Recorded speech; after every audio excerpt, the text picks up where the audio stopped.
नमस्कार दर्शक बंधु आज सकाळ तीन बड़ खबर आसी तेबे खबर गुड़िक कौन रही तो भिडियो रे आग को निश्चय जानिबा किंतु ता पूर्व भिडियो को गोटे लाइक और चैनल को सब्सक्राइब करनियंतु। खबर नंबर 1 बंगोपसागर रे सृष्टि हैला लघुचाप क्षेत्र 21 जाए जारी रहिबो वर्षा।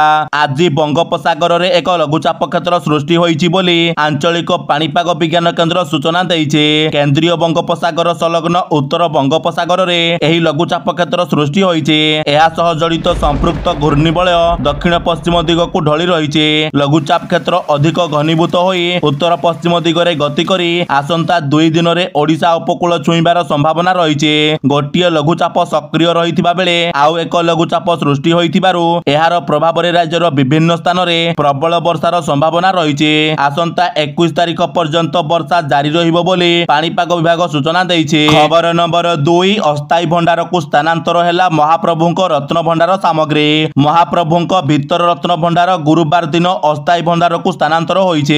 एही काम करिबा पई प्राय 7.5 घंटार समय लागिछे।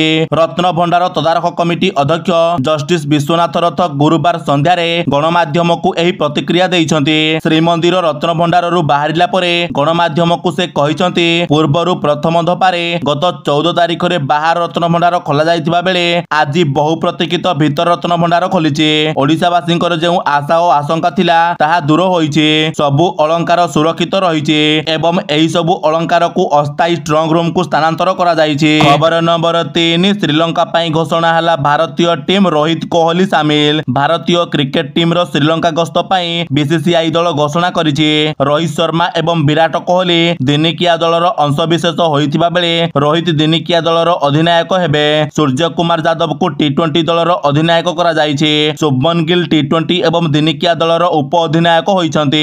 टीम इंडिया रियान पराग शिवम दुबे एवं रिंकू सिंह को सुजोग देइछे।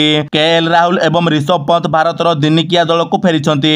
नूतन खेलाड़ी विषय रे कहिबाकू गले हर्षित राणा नाम एही तालिका रे अंतर्भुक्त होइछे।